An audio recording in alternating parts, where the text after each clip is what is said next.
Welcome, Emma. Thank you so much for being here with us. Oh, thank you. It is so delightful to be here, given we have known each other for such a long time.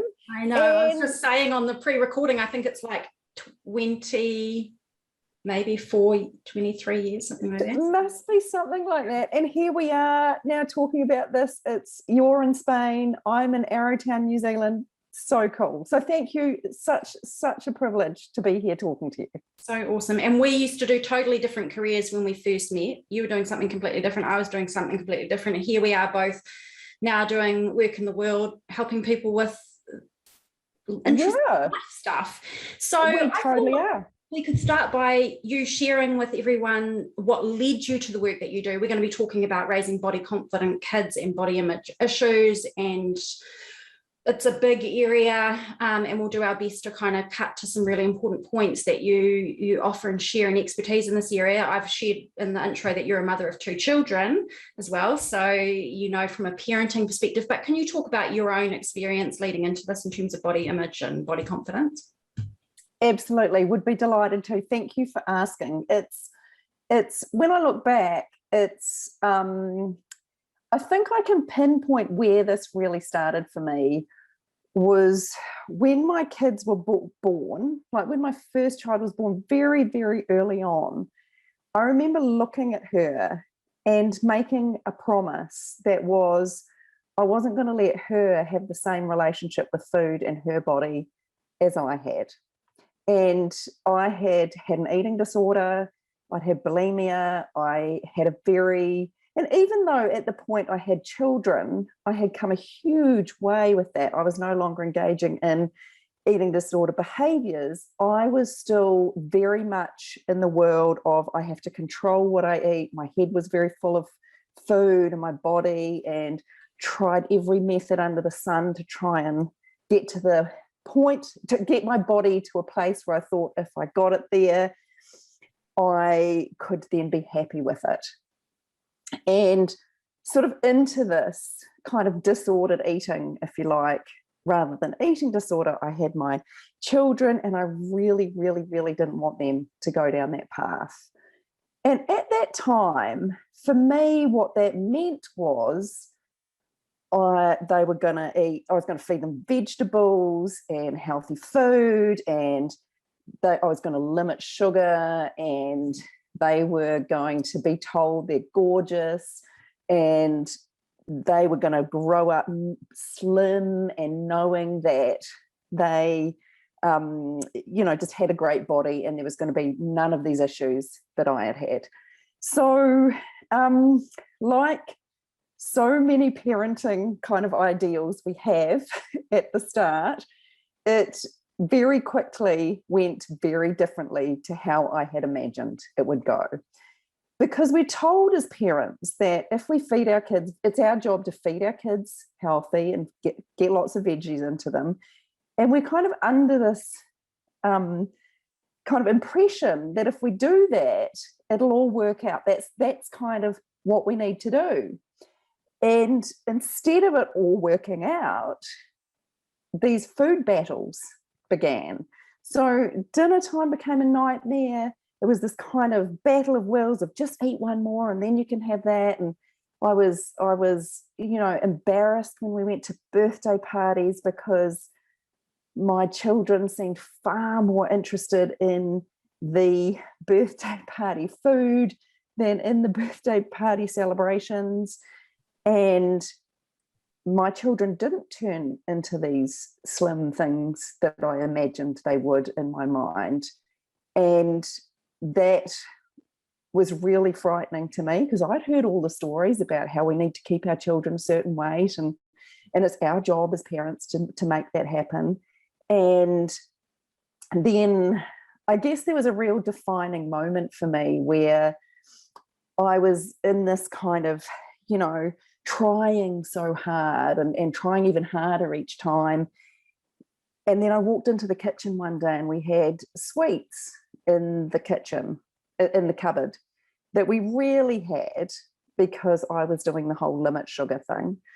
And there was my daughter shoving sweets into her mouth. And she just looked up at me as I walked in, kind of catching her.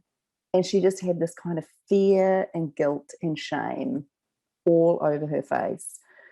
And, you know, just ice went through me. It just really stopped me in my tracks, because I had promised her that she wasn't going to have this problem. And here she was, kind of showing in her face everything I felt about my body and the way I ate. And it shocked me so much that I decided then and there, okay, what I'm doing is not working. I'm just going to do something different here. I've got to do something different. And then in the next moment, it was like, well, what the hell do I do? Because I'm doing all the things. I'm doing all the things we're taught to do. There's nothing else on this list that I can do. And so really the only thing I could figure out was in the 90s, I had written a master's thesis called Playing with Beauty, How Social Expectations of Appearance, How We Look, Affect Athletic Performance, which is a very wordy kind of intellectual title. But what I did know was how to ask a question and go to scientific literature and look at journals and look and see if this question has been asked and whether there is any data we can call upon to see if there is something else I can do other than the kind of stuff we're taught commonly. And so I did that, and I was so shocked at what I found. So, because I wasn't expecting to find much, because I was thinking, you know, we're so interested in this topic, right? It's sort of body image issues and eating disorders, and this whole area is so, you know, like it's so pervasive. I was expecting not to find much, because I was thinking, if there's much, we'll know about it, right? But there was piles of, there's 80 years of data, right? That was the first thing. And then I was blown away, because it was so helpful. It was like, what I learned, first of all, made such a massive difference to me personally. You know, I said, when my daughter was born, I still had this very disordered kind of mindset around food. And it was a real struggle, even though I wasn't engaging in actual clinical eating disorder behaviors. Mm-hmm. And that really, in quite a short period of time, really disappeared. I suddenly knew what it was like to actually not think about it. And I was like, oh my goodness, I have so much space in my mind for far better problems than should I or shouldn't I, or what should, you know. So that was, first of all, like astounding to me. And then quite quickly, my children started to say things that were completely different to what they had been saying. So while there were food battles, and while there was, I hate my fat legs, and real concerning stuff, there was instances of my daughter coming home from school, for example, and saying, oh, Mum, there's a boy in my class and he's telling everyone he hates his fat tummy, and I hope he knows he's got a good body, because everyone's got a good body. And I was just, this stuff really works, right? It's just, yes, it's quite amazing that we have this data. We have these researchers, we know what works, and we can put it into practice. And then why? Yeah. Oh, look, honestly, I know I'm mind blowing, right? Well, it's not. So yes, it's a great question. Why is a great question. And one of the reasons why is because the whole thing is very, very tied up with the weight loss industry. So one of the reasons we start going crazy in our minds about food is when we restrict it. So food restriction is what causes food binging and, mental anguish about food, because we go into a starvation, and our bodies are really beautifully designed, and it's actually a real sign of health for our bodies when we go into starvation to sort of all hands on deck, let's get more food.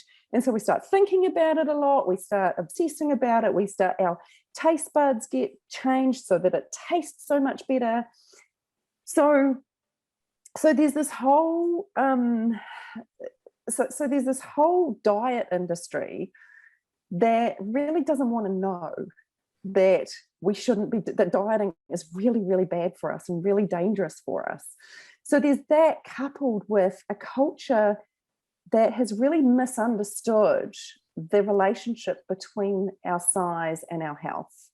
So we have this we have a kind of a correlation in some instances between fatness and ill health that really isn't being shown to have any link, having any causational link. So that makes sense, right? The difference between, the cause of something versus a correlation of something. So, and I often say to people at seminars where I speak that, there's a direct correlation between ice cream consumption and drowning. And, and you can get that, right?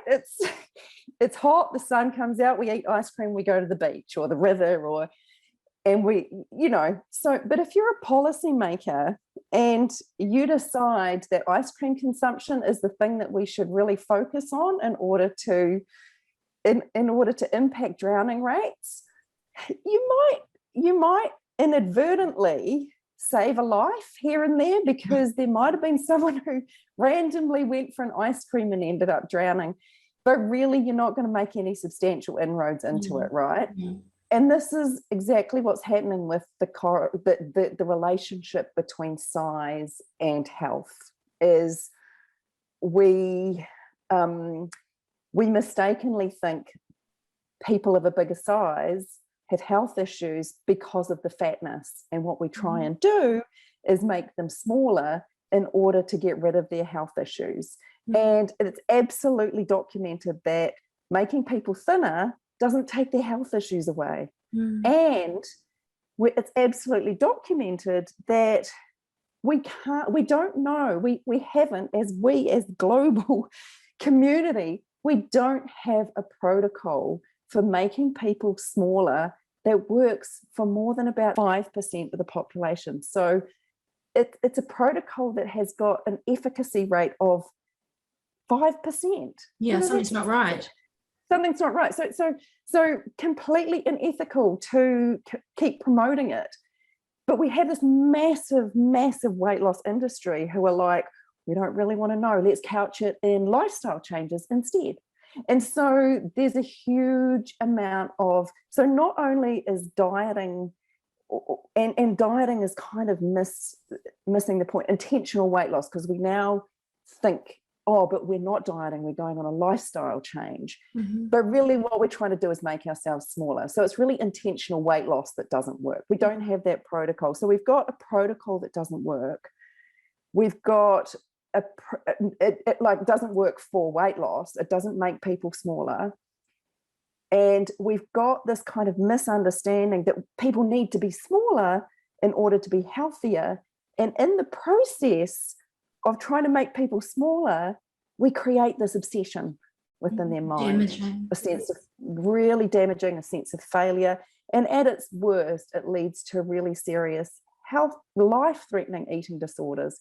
So we know that if you put 100 11-year-olds on a diet, regardless of their size, regardless of the weight loss protocol, 5 of them will get clinical eating disorders.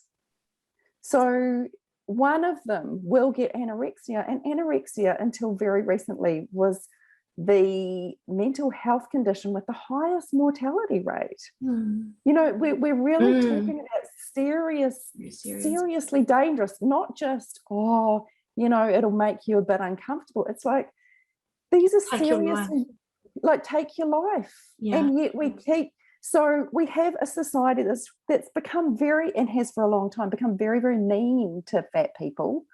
Yes. So, terrible, fatness attracts terrible stigma, terrible marginalization, terrible, experience at doctors' offices and Yes. workplaces. And so you can start to see the picture, right? So when you can start to see how I was learning all this, going, oh my goodness, here was me. And so I learned that, parents are really told it's our job to make sure our children stay within a certain healthy weight range, right? That we're kind of given that message over and over and over again. And then I start to understand, hang on, there are over 100 factors that go into our size. We have control, or a semblance of control, a kind of a pretense of control, really, about 10 of those. So if you look at like actual health behaviors, like how many vegetables we eat, how much exercise we get, how much sleep we get, the health of the relationships we're in, those kind of things look like from the outset we have some control, and many people do have control over those. But then there's like 90 others that we just, our genetics, the lived environment we live in, the toxins in the air, the toxins in the food, just the trauma, the list goes on and on of the things we have absolutely no control over. So if we're sitting here as parents thinking we get to say the size of our kids, it's just a recipe for a huge amount of stress, which I experienced very, very deeply before, I really started to understand all this. So we need to start letting that go. We need to start going, oh, I actually can't. Yes, I can help my child eat, I can provide, well, when I say I can help my child eat vegetables, we can't make, and the other part was understanding if we think we can make our child eat anything, we're delusional, like we basically can't, right? So we can hardly control what we eat, right? We can make some choices, but at the end of the day, our body really kind of knows what it wants and has a very clear hand in making us, choose what it wants rather than this intellectual concept of what we think we need. Yeah. So, and if we think we've got any more control over what our kids eat, then we've got, every parent right now is nodding with you and laughing, right? I know parents, their children just stopped eating. Like they just stopped. They would eat almost nothing. And that's right. And look, and there's beautiful reasons, how we can really shift from this kind of intense, short-term view of I've got to get veggies into them at each meal. It's my job. So do I get star charts, and do I get, rewards? So you can have your veggie, you can have your pudding once you've had that. So we can kind of shift from that really kind of intense short-term view to a far bigger, wider, long-term picture. How do we teach our kids to be competent eaters, which means trust their bodies, which means make choices over the long term, which means not overthink food, which means eat the same way whether we're in the room or not. And I can, like even as I say that, I can feel myself go, oh, such relief. Just, okay, right, got it. And then there's a whole lot of parenting tools that kind of go hand in hand with that. We kind of got to unlearn a lot of those kind of short-term rewards, praise, make them, short-term focus. And we need to learn tools that are far more about encouraging behavior that takes care of the self, that gets them to be reflective, that is about helping them feel their body, live in it, embrace it, all those sort of things. So yeah, there's so many things in there. It's just like there's so much that's in there. And I think one big thing you said about body trust is like how many adults don't trust their bodies, like massive percentage of people aren't fully in their bodies. Like we could talk about your spirit and your energy not actually being in your body, but then also not being able to feel your feelings or notice what your body really wants, because we're so in here. And then even if we do, we don't trust it, don't trust our body to heal, don't trust our body to pick the right things, all this kind of thing. And your body's like this. Body doesn't even need your body, doesn't even need you, doesn't need your mind, doesn't need anything. Your body just is like physiologically wired to be super smart. It's like it's so amazing, isn't it? And it's got our best interest at heart, right? Yeah. If we get out of the way of I should look a certain way or be a certain way, and that which is interesting because you talk a little bit about embracing body diversity. We are not meant to all be the same height, the same size, the same weight, the same BMI, the same none of it. Like we're just not flat out meant to. And but there's a culture, right? The culture is the culture is, and it's so I love that you bring that up, because when you think about there's a woman, Sonia Renee Taylor. I don't know if you've heard of her. She's got a beautiful for anyone who's listening, she's got a beautiful podcast with Brené Brown, and they talk about this this idea of body diversity, and she likens it to, we know that monocultures, like if you think about those massive cornfields, they're unsustainable, right? They suck everything. They suck all the joy. But you think of a natural forest that doesn't need anything from us, right? And you think of the diversity within that forest, that all those plants, that right from the mosses and the ferns and right up to the very top. And that's exactly the same with human beings. We're supposed to be, that's, as you say, we're supposed to, by design, we are supposed to be very, very different. And we can start to see, we're starting to see that there's all this neurodiversity as well as physical diversity. That's super cool, like for a long time that's been seen as challenging, and it's a disability, and it is challenging, and it can be a disability, but it's also, can we see it as super cool, like creativity and different ways of communicating, and different avenues for understanding things and human connection, and the list goes on. There's parallels, isn't it? Because like this child is not learning within the schooling system. Well, is the child wrong, or is the schooling system not working for it? All of these children that are wired to see the world differently, they experience energy and sensitivity and everything differently, and they don't fit the system. So now we have to slap labels on them, and it's the same kind of challenge. That's right. So coming back to carry on, sorry.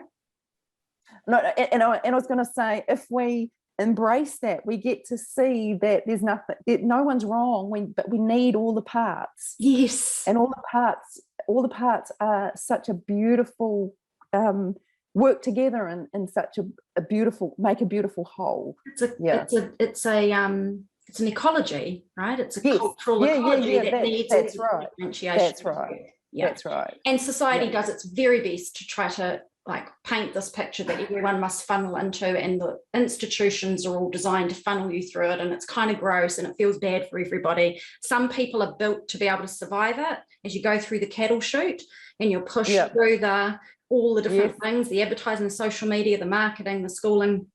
Some people seem to be able to get through it and still be shiny at the end, but the majority of people not so much, until you get old enough to go bleep this. Hang on. And I've got this for a litmus test for myself now. So I started to see that, and it wasn't my idea, it comes through really strongly in the people who are actually doing the work on the ground and analysing all this stuff and doing studies. And they put forward this idea that we've got ourselves to this kind of point in society where we want to label everything black and white. It's like, like that food is good or bad. That behavior is good or bad. That is how that food is healthy or it's unhealthy.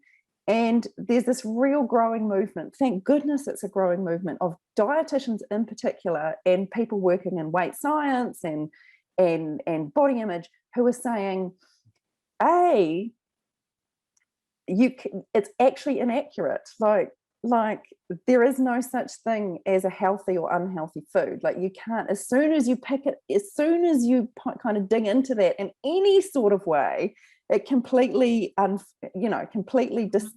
doesn't work. And I had a really good point I was going to make, Bernie. There was a B. It might come back to you later. I loved the A. There was an A. And the B is really important as well. But it's that binary, that binary idea of,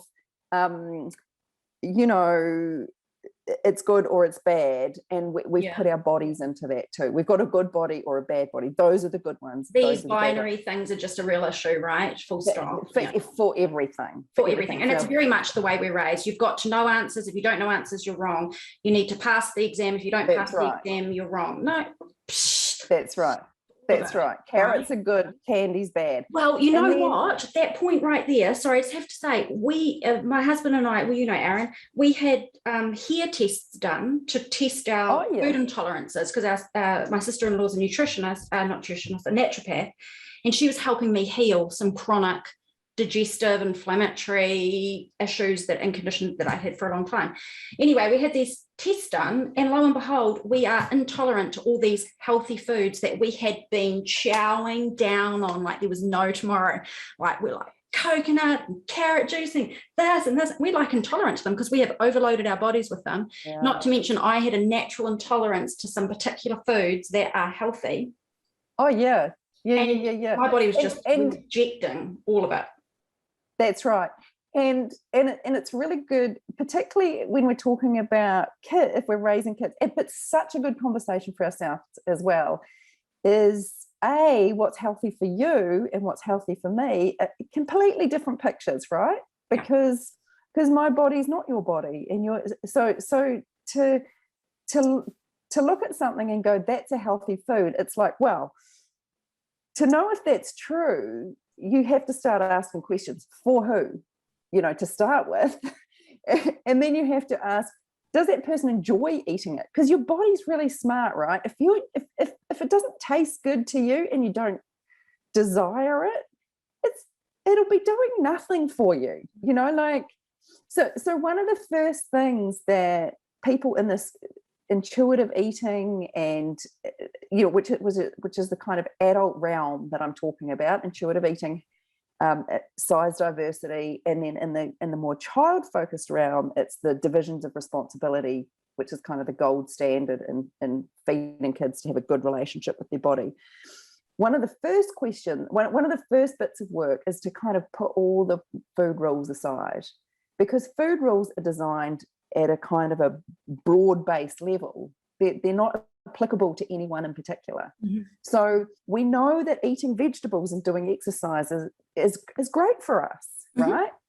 But as soon as we start to go, you've got to eat this amount of that vegetable at this time, and it's like, it's psychological.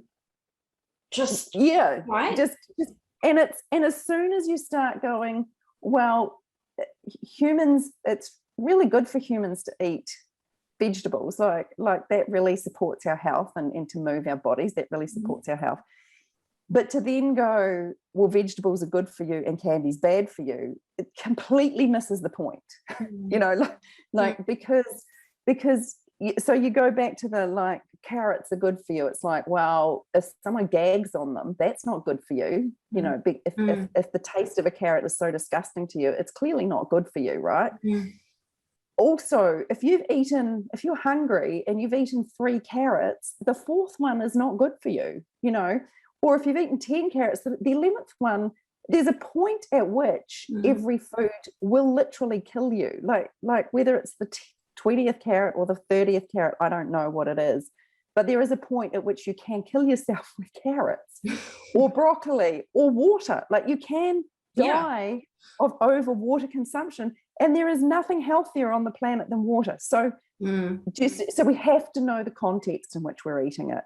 If we're eating something in a realm of anxiety, obsession, I should, my body's wrong, I'm trying to fix it, it's no longer healthy. That's obsessional. And that's where it's interesting because I don't understand all this, this realm that you're an expert in, and it's really interesting for me to hear it, but it's triggering, it's prompting things that I've learned from, like Dr. Bruce Lipton, Biology of Belief, Dr. Lissa Rankin, Mind Over Medicine, things where it's the power of your psychology and your emotional state on your physical health is so immense.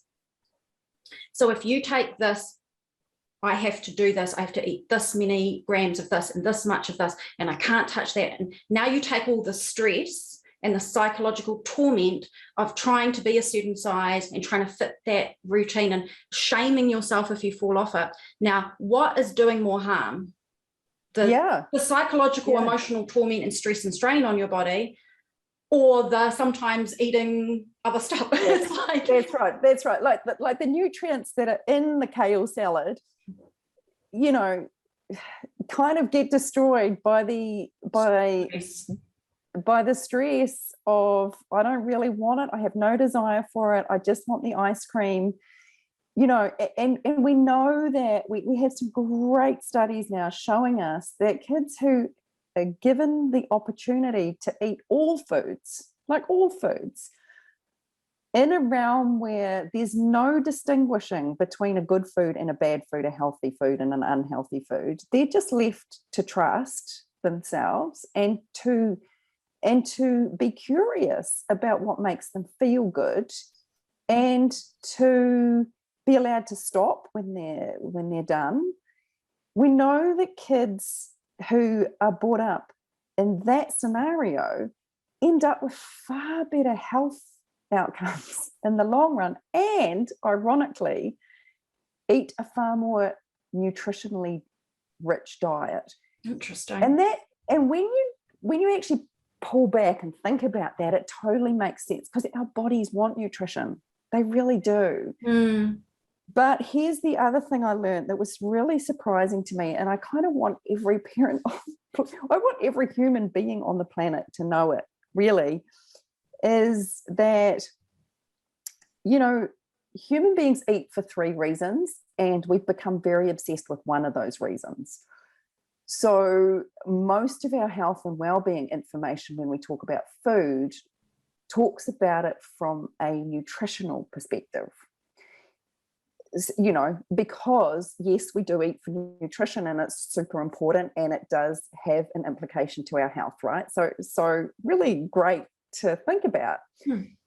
But when you miss out the other 2, you strike real problems. So the first one to talk about is we eat for emotional reasons, and it's really important that we do. So there's this whole kind of idea that you've seen out there that emotional eating is bad, like somehow we shouldn't be doing it, right? But human beings are really wired up to eat for emotional reasons. So every culture on the planet shares meals, right? In a shared setting. It's a very, very important emotional connection that human beings have. It's a really, you know, it calms us down. Sitting at a meal with people and interacting while we're eating is the beauty of emotional eating. So that is really important. And also eating, and people get a little bit nervous about this, but so I'll talk about it a little bit. We eat to calm ourselves down. Eating, particularly carbohydrates, make us feel really chilled. And you can see this in the doctor's office when they give a kid who's just had an injection, terrified, in pain, they give them a lollipop, right? And you can see the instant calm, right? And the only reason we get really upset about that is because we've deemed sugar or candy bad, right? Oh, shouldn't be. And because we have this fear of weight gain, oh my God, that's going to make my child fat. So we know we can't we have very little control over how big we're going to get, right? We know that taking the labels off food is really much healthier than putting labels on food. And we know that emotional eating is really good for us. It's a really nurturing, healthy way. And we're designed that way. Can I ask a question?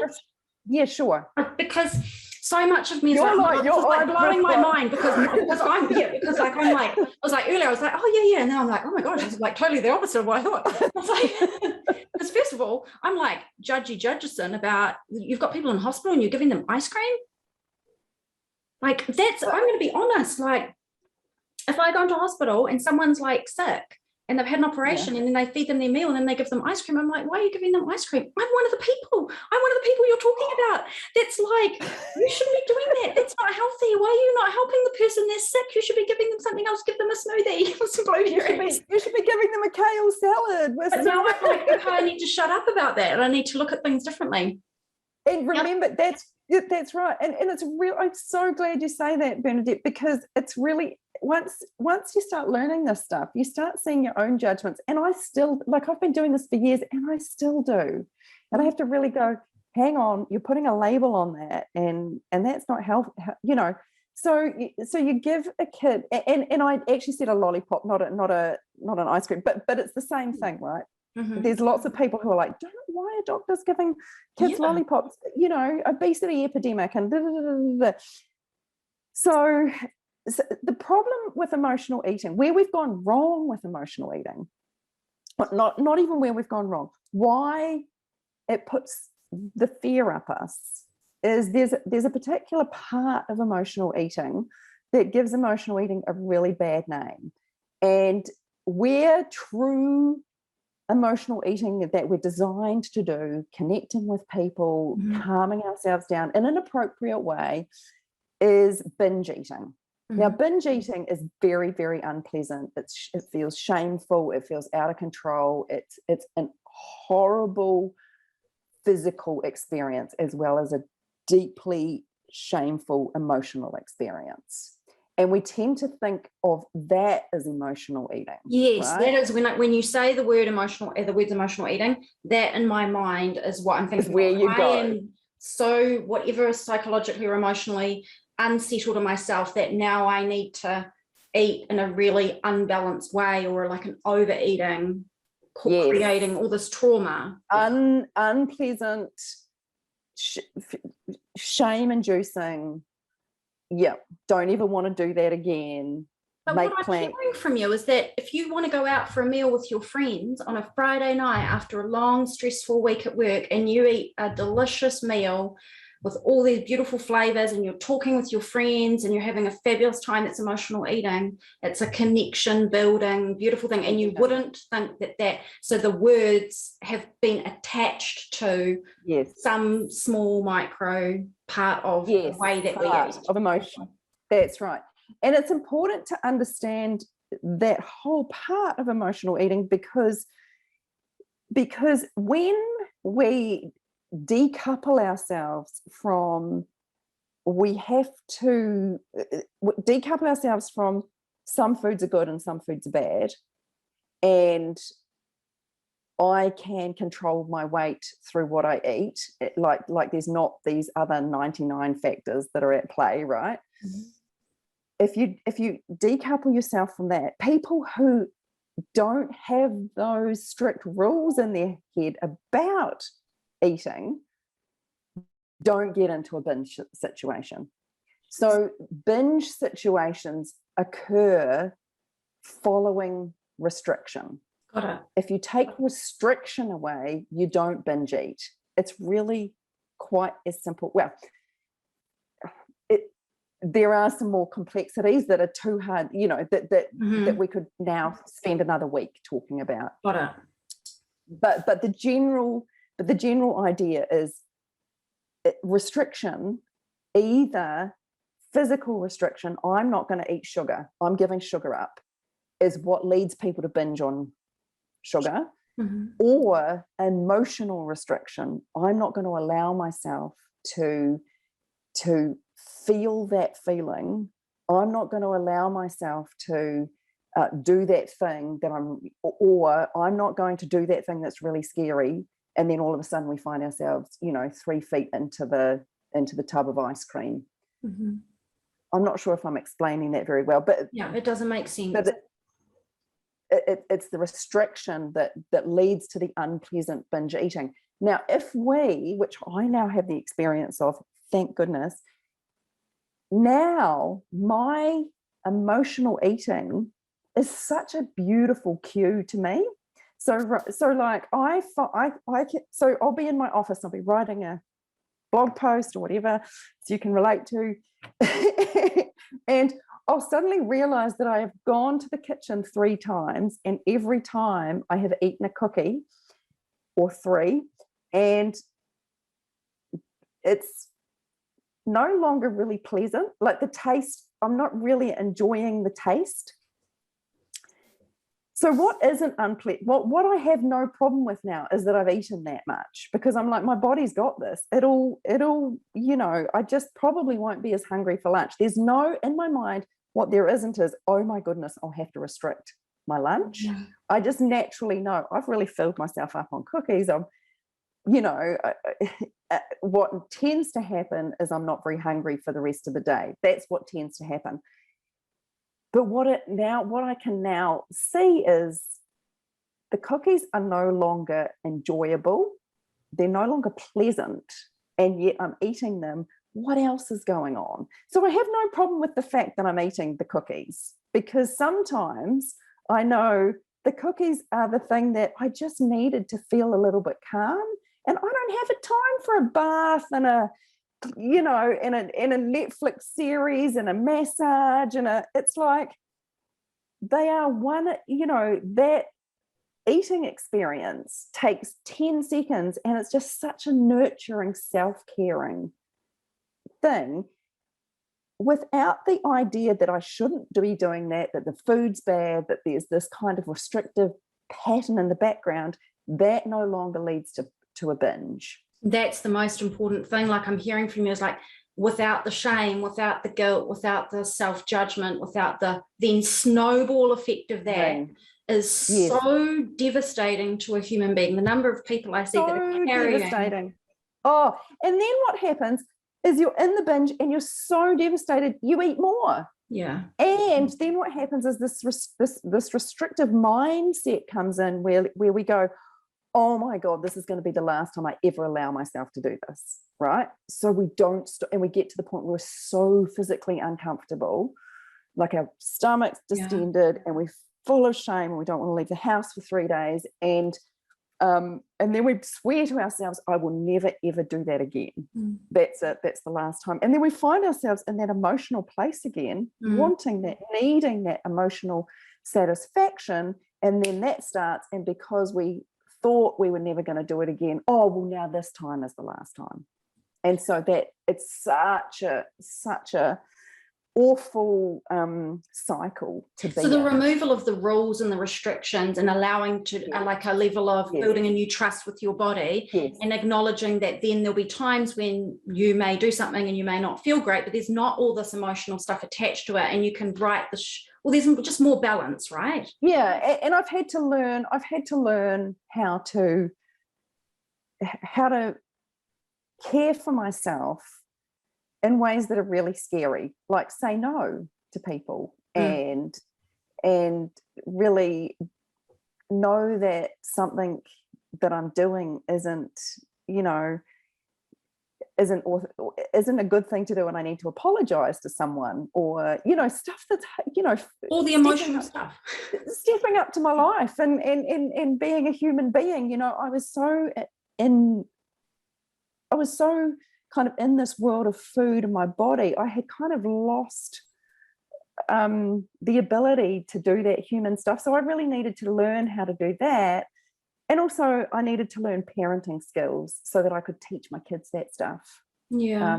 And I'd love to go into the stuff around the children, because there's so much going on with the way they're influenced now that it's almost impossible to hide them from the soup they're swimming in. That is just setting kids up for body image issues so early on. There's just one thing I wanted to say before we talk about the kids is that, we talked about you can put a certain number of people through the cattle chute or through the system, through the schooling system, through the advertising and social media, and some people can pop out the other side and still shine, but the majority of people get quite heavily affected. When you're talking about restriction, I can hear people, I know people that, and I can hear them saying in my head, I can restrict. I just quit sugar and I feel amazing. I just quit coffee and I feel amazing. Or I just quit alcohol and I feel amazing. And I just quit this part of the diet that it wasn't good for me and I feel amazing and whatever. That's true. There are people who can absolutely just do that and they have no psychological or emotional flow on impact from that. So if people are listening and saying, well, that's not me, or I see people that do that, that is true. But actually for the majority of people, it's not. And that's why there is a burgeoning gross weight loss industry that is making people feel like they are wrong and bad and useless and can't do it and all of that stuff. That's right. That's so true. That's absolutely that's right. But and it goes back to that point we were talking about earlier about diversity. It's like, there are some people that can just go on a diet and there's no psychological damage. Very few people actually, but there are, they exist. And there are people who were 300 pounds and now they're 140 pounds and they've lost, but those people are so rare that they are almost treated like messiahs in weight loss settings, because, and when you start to think about how rare they are, you start to see how impossible it is for almost all of us. Can I pose what my worldview on this is and see, and you can call me out if it's like off track, because I don't know this, because you know me, and I'm like born to a tiny Irishman, and I'm little. Like I can't, like I'm little, and it's like my dad's tiny, and I got my dad's body basically. So there's no so I can't speak about this topic and feel any way credible. So when I look at life and food and health and all that kind of stuff, my sense is that our bodies have their own equilibrium. You don't get to say what that equilibrium is, and if you just love your body and trust your body and nourish it with rest and, balance, it will go to its equilibrium. But as soon as you start hammering it psychologically, emotionally, or whatever, it's going to it's not going to be able to do its job. But the overall thing for me in life is balance, not restriction. So I eat everything. But if you go hardcore on carrots, you're probably going to get a carrot intolerance. If you go hardcore on dairy, you're probably going to get a dairy intolerance. If you just eat Maccas all the time, you're probably not going to feel great. And it's probably going to be hard for you. So that's kind of my viewpoint. But is that am I just like in fairy rainbow unicorn land? No. What I think, you're not in fairy rainbow land. But what I think you might be picking up on, and you can see if this feels right or not, is I think what you're pointing at is you have a huge, how do I say this? You have a huge privilege when it comes to your body. Totally. And very clear on that. Yeah. And because of that privilege, you don't get to see or notice really certain things that other people notice. Yeah. 100%. And I think that's what you're speaking to. And in terms of, the equilibrium, it's all because of privilege. And I'm deeply privileged myself. In terms of, I sit sort of in the middle of the bell curve somewhere, and that comes with huge privilege. I get that. And it's taken me a long time to acknowledge that as soon as I have judgments about things like McDonald's or, eating a certain way, what I need to be aware of is that I have the ability to make a different choice, and a lot of other people don't. Like Macca's, for example, is really the only choice for some people, and it's and because of that, the most healthy thing, if you think of eating in terms of a kind of a hierarchy of needs, we're most of us are aware of kind of Maslow's hierarchy of needs, but the most important need to get met first for everyone on the planet is enough. It's not enough nutritional value food, it's enough. And there is many people in our privileged Western cultures who are not experiencing enough. And what the first port of call for my healing was allowing myself to eat enough, because I was so in this mindset of restriction, because everything had to be healthy enough, or the right food, or the not that in it, or organic enough, and I just had to put all that aside and go, my body needs to know it's going to get enough before it starts, thinking about anything like about anything else. So there's that. And your point about coming to an equilibrium is absolutely beautiful. Like the best, so there's a human size bell curve, right? So if we took the hands of everyone on the planet, and we can all get this, they would fit a normal bell curve. Okay. You'd get some people small, tiny little ones, great big pie dishes at the other end, and that's just what happens if you measure anything. There are people who on the far end of that fatness scale, and that is where they are meant to sit. That is the design of the body that they were brought into the world with, and they will naturally end up there.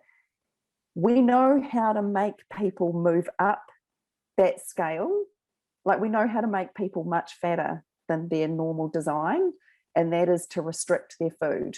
They're not getting enough, so they get bigger and bigger and bigger. We know how to do that. What we don't know how to do is get people down the other end, although ironically and interestingly, when people do eat intuitively from their body, not their mind, and eat enough, they either sit at their normal set point, or they come, or they discover that their normal set point is actually quite a bit lower.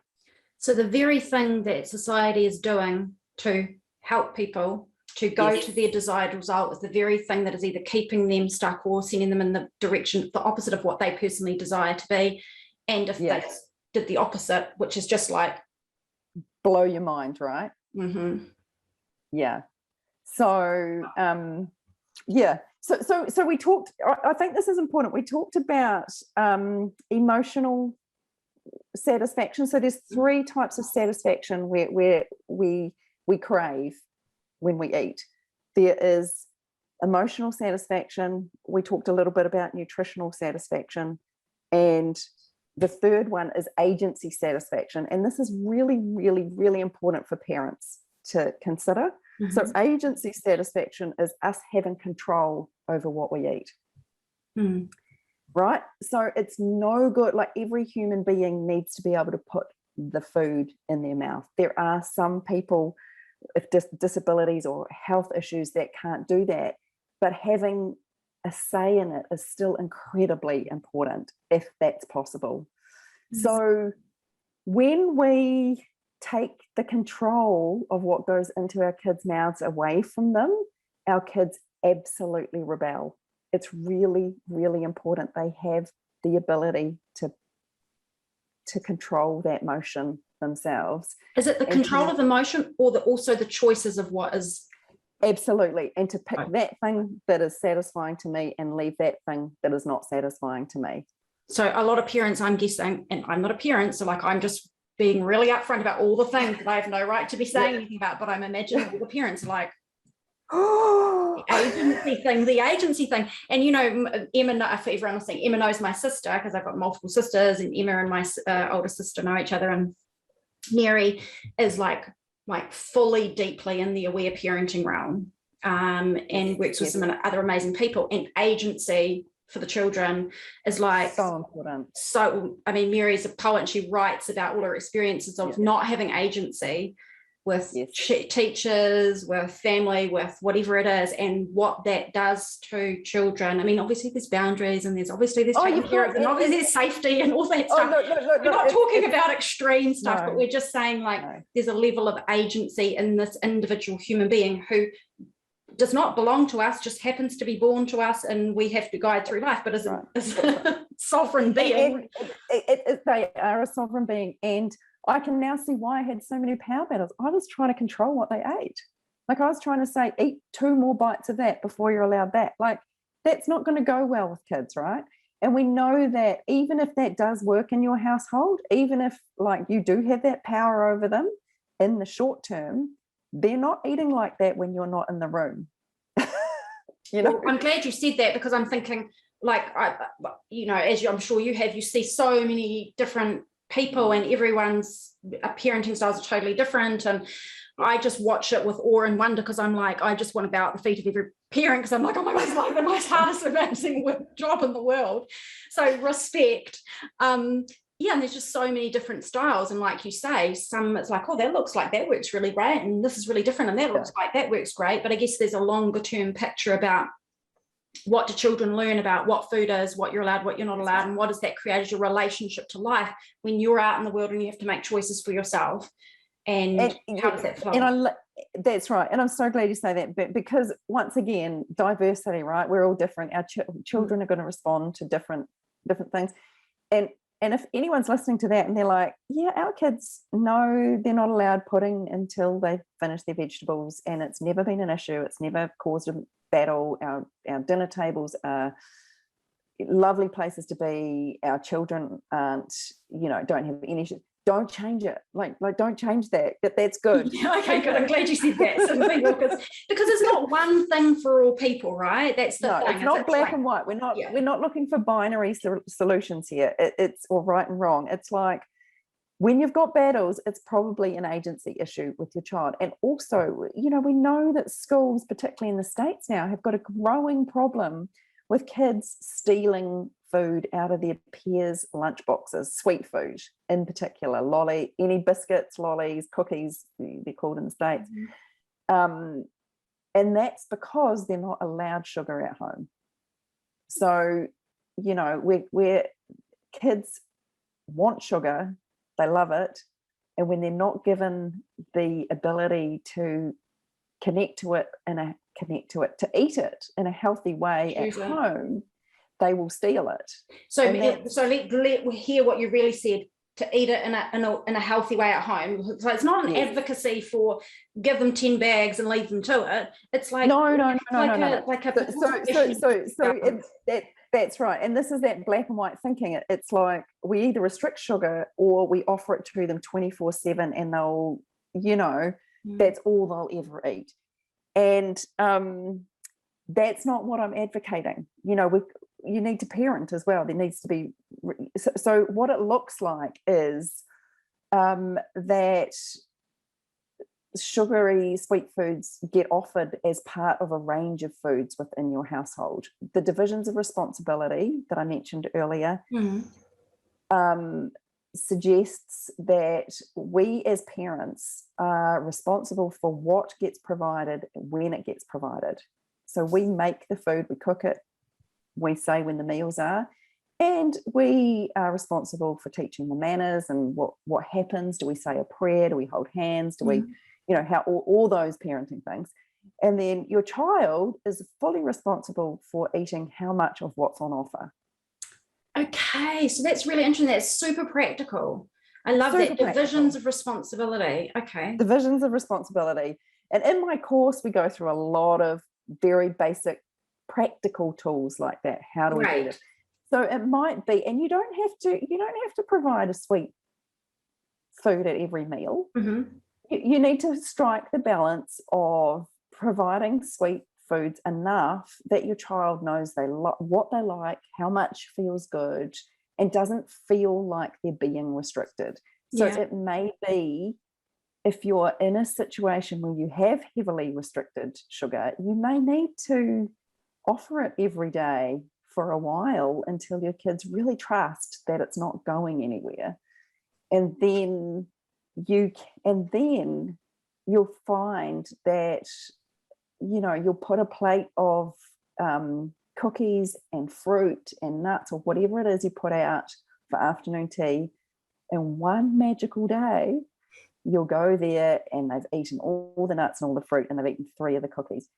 And then the next week it might be that they've eaten all the cookies again and not the other. But do you see what I mean? It's like kids trust that there's enough, so they're following their internal cues. Yeah. They're no longer going, I'm going to eat all the cookies now in case mum doesn't let me have them again. Right, in case they disappear.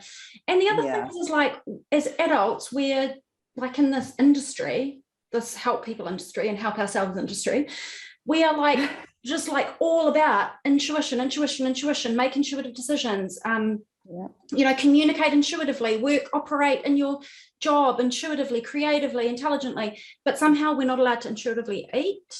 And then somehow we can't make that. Somehow that's right. That's not. We get to food and it's like avoid, only eat. Yeah. Or am I giving myself a pass? Like, if I'm intuitively eating, am I giving myself a pass to just eat whatever the hell I want? Like, we don't trust ourselves to make. Yeah, that's right. We feel like we're letting go. We're really, what we're doing is calling in, right? We're calling ourselves into ourselves. It's not letting go at all. It's really coming into our body. Wow. And body trust and body confidence. So, with little ones, I just wanted to address this really specifically because, and I don't know, but my sense is this is not an issue that specifically affects any gender identification specifically. It's for children generally. Across the board. As adults, we know we're living in it and we're grown people with 30, 40, 50 years experience of trying to navigate this world. We're putting little baby sweet pea darlings into this world of social media, advertising, marketing, TV. It's everywhere. Yeah. How the hell are they meant to navigate that and not come out with looking at themselves and making judgments? So how do you deal with, I don't like the way I look, I don't like this about my body, comparing themselves to other kids at school, because it's happening, right? So what do you say to children? So let's can I just go back to one last point? It's just I just want to very briefly, and then I want to talk about that because it's such an important question. But I just want people to think about those 3 eating satisfactions: the emotional, the agency, and the nutritional.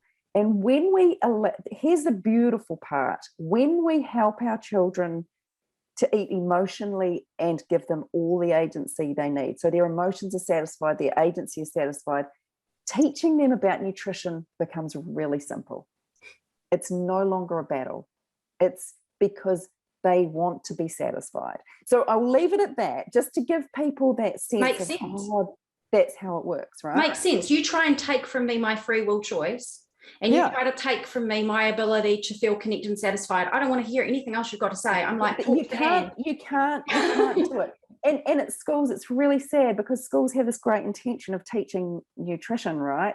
And what they do is they take kids' agency away, they make them feel emotionally uncomfortable, and then the kids just cannot hear it, and it turns into black and white thinking, good, bad, I'm bad because I ate something bad, and it's a bit of a clusterfuck. It's just not good. And what the I'm bad and I'm not enough and there's something wrong with me is the pervasive underlying psychological and emotional torment of all human beings.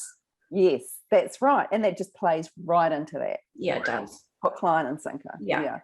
So your question about how do we deal with, let's take a really specific example that I get asked over and over and over again, because it happens so prevalently, and it's the conversation is your kid comes home and they go, I hate my fat, whatever it is. And this might be an iteration of they've been told they're fat, and this people who say that, kids who say this to their parents are of all sizes, right? Right down this end of the size spectrum to this end of the size spectrum. So this is not, they're not speaking to their size, right? Yeah. What they tell, and so what we try and do is, because we want to protect them as parents, it's kind of it's in our nature to protect. What we try and do is we try and go, I'm going to tell them they're not, because we want to protect them from the pain of feeling like they don't belong. Because really, when they say, I hate my fat, is they're saying, I hate not belonging in this society. I hate feeling like I'm the one that is different. And they're either connected to reality and they are fat, and there is stigmatization and there is marginalization and people are judging their bodies, or they're not fat, but they're really terrified of it and they feel like they don't belong, and they're making the size of their body the thing that is creating that barrier. So what, instead of saying, you're not, darling, which is what we tend to say because we want to protect them, or we're literally trying to tell them they're not, so don't worry, right? But they can't hear that. So what we want to do is we want to speak to that feeling of not belonging. And we do that by saying, oh, honey, that really sucks to not like something about yourself. That's all we need to say. It's acknowledging the feeling, like being there in the feeling with them. Validate it, validate, because what we do is that makes them, it humanizes it for them. It makes them feel like, okay, someone knows what I'm feeling. And that's so important for us as human beings, right? Someone getting us. That's what they're trying to do, is someone getting us. As soon as we say, no, you're not, honey, is we make them feel a little bit crazy. Because we do feel like this. Like you're telling me. Whether it is true or not, it's my feeling. Whether it's true or not, it's my feelings, right? And we can say, so the first thing is validate. Oh my goodness, that really sucks to not like your body. And you can also humanize, right? You can also go, do you know what? It's this really weird thing about human beings, but we all don't like something about ourselves from time to time. And that feeling is painful. It's painful for everyone. So what you're feeling is really sucky and painful. I'm feeling for you. So it really acknowledges that what they're feeling is normal and valid. And it doesn't turn into this thing, oh, it's shameful. Like, it's so shameful, my parents can't even acknowledge it. Is what happens when we say, no, you're not. And the other thing that happens when we say, no, you're not, is if they are fat, they totally know that you're not connected to reality, right? Like, there's not and I say fat not as derogatory, but as a descriptive, as a description to kind of reclaim that word, so that we're not thinking of it as a derogatory word when we use it. But a bigger body, there isn't a bigger body person on earth who doesn't know they are. We've got to get away from this idea that somehow thinner people have to tell bigger people to notice that they're big and do, it's like, so anyway, I'm going down a rabbit hole. But if our child is bigger and we say, no, you're not, that feels very, very unsettling. That's like, you said like they had a sense of not belonging. So I have that sense. I come home from school and I'm underlying, I don't maybe know it, but underlying, I'm feeling I don't belong. Now I talk to the one person I'm bonded to and I tell you this is how I'm feeling, and you're like, no, you're not. Now I don't feel like I belong with you either. Now I'm alone. Now I'm alone, and my parent is disconnected from reality. Like, if they don't think I'm big, like, they're, can I trust them? So you've really created a barrier between you and them. And if anyone out there has done this, please, is listening to this, I just want to acknowledge you and say you haven't done irreparable damage. You can acknowledge that you've done this and learn new tools. Yeah. And new tools that will connect you up again really quickly. Yeah. Which is the beautiful thing. So you can acknowledge, you can go, hey, and if it's happened recently and the time arises, you can actually, and kids love this, especially tweens and up, you can go, hey, you know, I said something to you the other day that I shouldn't have said. And I've been thinking about it and I really want to apologize for saying it. You know how you said that, you know, you were feeling fat and I tried to tell you you weren't. I shouldn't have done that, darling. And then you can say, you can validate. So we're validating, we're acknowledging that it's human, and then we can share ourselves. We can go, do you know what? I felt like I had fat thighs my whole life and I hated them. Or I had, you know, or I am fat myself and I know how that feels, you know, like validate that with your child. And